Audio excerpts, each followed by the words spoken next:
Let's crafting presents good Friday season 2। আজকে থাকছে লেখক সুমিত ঘোষের লেখা অভিশপ্ত চন্দ্রপুরীর প্রথম পর্ব, দাদামশাই পুঁথির শেষ অংশ। পুঁথি বন্ধ করি। দাদামশাইয়ের লেখার রেশ মাথায় ঘুরপাক খেতে থাকে। সন্ধ্যা নামল।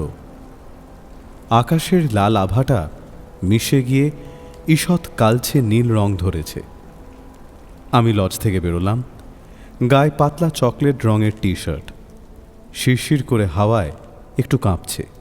আসলে কলকাতায় থাকাকালীন বোঝাই যায় না যে শীত দরজায় কড়া নাড়া দিতে শুরু করে দিয়েছে। লজের বাইরে দাঁড়িয়ে দেখলাম চারপাশ বেশ শান্ত। দূরে কোথাও নদীর দিক থেকে এক দুটো শেয়াল ডাকছে, ঝিঝির শব্দ ভেসে আসছে। দূরে মোড়ের মাথায় একটা চায়ের দোকানে টিমটিম করে আলো জ্বলছে। আমি পায়ে হেঁটে মোড়ের মাথায় চায়ের দোকানটার দিকে গেলাম। রাস্তাটা সরু, মাটির। পায়ের নিচে মাটি আর ছোট পাথরের খচখচ শব্দ। দোকানটার কাছে আসতেই কাঠকয়লার ধোঁয়ার গন্ধ পেলাম। একটা মাটির উনুনে কাঠ জ্বলছে, লাল আগুনের শিখা লাফাচ্ছে। কাঠ পড়তেই চরচর শব্দ। একটা পুরনো কেটলিতে চা ফুটছে। ধোঁয়ায় চিনির মিষ্টি গন্ধ আর আদা এলাচের ঝাঁঝ মিশে গেছে। দোকানের সামনে সুপুরি আর বাঁশ গাছের পাতা দিয়ে তৈরি একটা মাচা। তার ওপর কয়েকজন বয়স্ক লোক বসে তাস খেলছে। তাদের হাতে মলিন কার্ড। একজনের আঙুলে পানের লাল দাগ, একজনের মুখে বিড়ি, ধোঁয়া উঠছে। মাচার পাশে বাঁশের ঠেকো দেওয়া আরও একটা সুপুরি গাছ কেটে বানানো লম্বা বেঞ্চ। সেখানে আরও কয়েকজন বসে আড্ডা দিচ্ছে। একজনের গায়ে ছেঁড়া গেঞ্জি আর একজনের হাতে একটা পুরনো লাঠি। আমাকে দেখে তাদের চোখে কৌতূহল জেগে উঠল। আমি বেঞ্চে গিয়ে বসলাম। আপনি শহর থেকে এসেছেন তো? তা এখানে কি করতে এলেন? একটু ঘুরতে এসেছি। চন্দ্রপুরীর কথা শুনেছি, ওটা সম্পর্কে জানতে চাই। আমার মুখ থেকে ভিলার নামটা বেরোতেই তাদের মুখ শক্ত হয়ে গেল। তাস খেলা থেমে গেল। একজনের হাত থেকে কার্ডটা পড়ে গেল মাচায়। বিড়ির ধোঁয়া থমকে দাঁড়ালো। একটা অস্বস্তিকর নীরবতা ছড়িয়ে পড়ল। কি হয়েছিল ওখানে? কেন এমন হয়? একজন বুড়ো, দাঁতে পানের লাল দাগ, চোখে ঝাপসা ভাব, ধীরে ধীরে বলতে শুরু করল। ওই বাড়ির নাম মুখেও আনবেন না বাবু।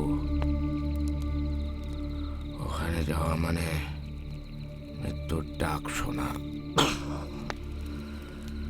আমার বাপের আমলে একজন গিয়েছিল। সে ফিরে এসে বলেছিল ওখানে রাতে কান্না শোনা যায়, দেওয়ালে ছায়া নড়ে। তারপর থেকে তার চোখ লাল, গায়ে জ্বর। কদিন পর সে মরেই গেল। কথা বলতে বলতে তার হাত কাঁপছিল, গলায় ভয়ের একটা কম্পন। কি হয়েছিল ওখানে? আমার কাকা একবার গিয়েছিল। রাতে ফিরছে না দেখে আমরা তাকে খুঁজতে গিয়ে ঝিলের ধারে অজ্ঞান অবস্থায় দেখতে পেয়েছি। তার গায়ে জ্বর, চোখ উল্টে গেছে, হাত পা কাঁপছে। বাড়ি এনে বিছানায় শোয়ানো হলো তাকে, কিন্তু তারপর থেকে তার মাথা খারাপ হয়ে গেল। সারাক্ষণ বলতো ও আমাকে ডাকছে, ও আমাকে ডাকছে। রাতে ঘুমের মধ্যে চিৎকার করতো। কয়েকদিন পর এক সকালে সে আর ঘুম থেকে উঠল না। লোকটার গলায় ভয় আর দুঃখ মিশে ছিল। আমি চুপ করে শুনলাম। আমার বুকের ভেতর একটা চাপা উত্তেজনা, মাথায় হাজার প্রশ্ন। তাস খেলা বন্ধ হয়ে গেছে, সবাই আমার দিকে তাকিয়ে। এক মাঝবয়সী লোক, নাম মানিক, উঠে দাঁড়ালো। তার গায়ে একটা পাতলা শার্ট আর প্যান্ট, পায়ে রাবারের চটি।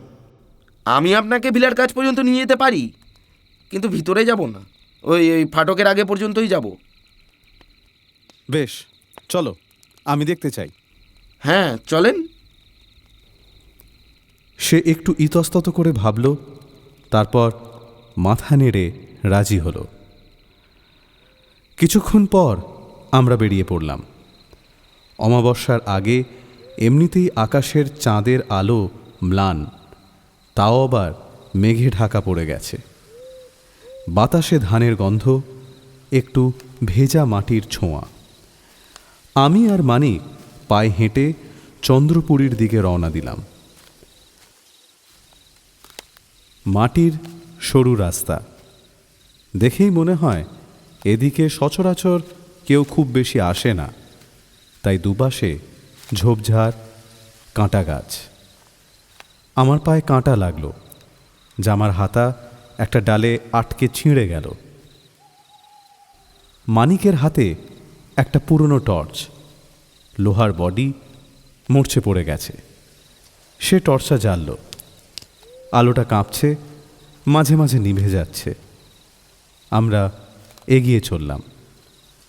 পায়ের নিচে মাটির খচখচ শব্দ, কখনো কখনো ছোট ইঁট বা পাথরে পা ঠক্কর খাচ্ছে।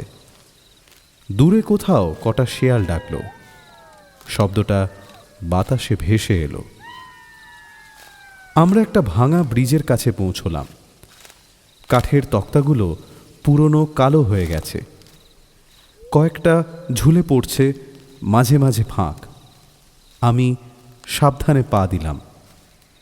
তক্তাটা ক্যাঁচ ক্যাঁচ শব্দ করে উঠল, যেন এক্ষুনি ভেঙে পড়বে।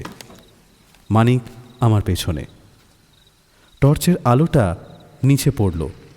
খালের শ্যাওলা ধরা জল কালো, গভীর, শান্ত। আমরা ধীরে ধীরে পেরিয়ে গেলাম।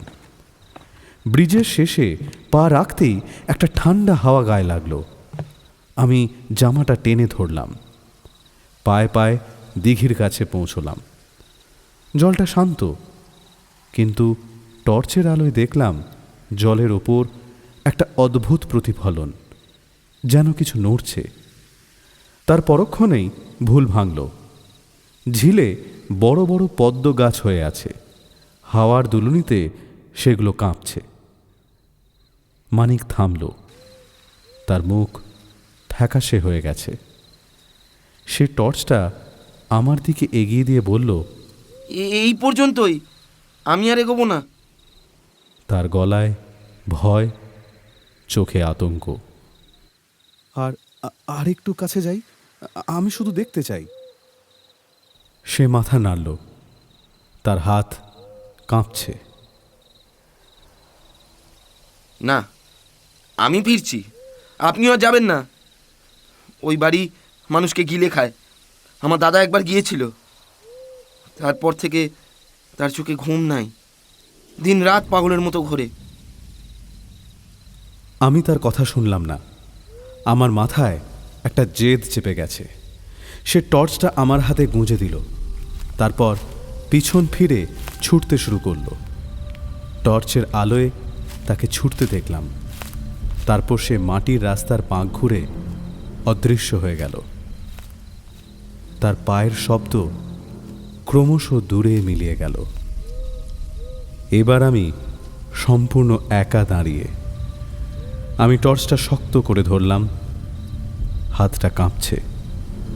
আলোটা জ্বাললাম। দিঘির জলের ওপর আলো পড়তেই একটা অদ্ভুত ছায়া দেখলাম, যেন কিছু ভেসে উঠছে। আমি অট্টালিকাটার দিকে এগোলাম। পথটা ঝোপঝাড়ে ভরা। আবারও একটা বেল কাঁটার মতো কিছু আমার পায়ে বিঁধল। প্যান্টের গোড়ালির দিকে রক্তের দাগ লাগল। বাতাসে একটা অদ্ভুত গন্ধ ভেসে এলো, পচা ফুলের মতো, একটু তীব্র। আমি পা ফেলছি, মাটিতে ডালপালা ভাঙার শব্দ হচ্ছে। অট্টালিকার সামনে বিশাল একটা লোহার গরাদের ফাটক। তার সামনে এসে আমি দাঁড়ালাম। হৃৎপিণ্ডের শব্দ কানে বাজছে। আমি গভীর শ্বাস নিলাম। বাতাসটা ঠান্ডা, যেন গলায় ধাক্কা লাগলো। এতক্ষণ শুনছিলেন সুমিত ঘোষের লেখা অভিশপ্ত চন্দ্রপুরীর শেষ পর্ব। গল্পের লেখক সুমিত ঘোষ, গল্পের পরিচালনায় অমিতেশ চ্যাটার্জি, গল্প পাঠে ও সুজনের চরিত্রে দেবাদিত্য মুখোপাধ্যায়, মানিক এবং অন্যান্য লোকের ভূমিকায় সৃজিত ঘোষ, সম্পাদকের ভূমিকায় Srijit Ghosh, sound oh graphics design Amitesh Chatterjee. গল্পের পরবর্তী পর্ব অভিশাপের মুখোমুখি আসছে আগামী শুক্রবার।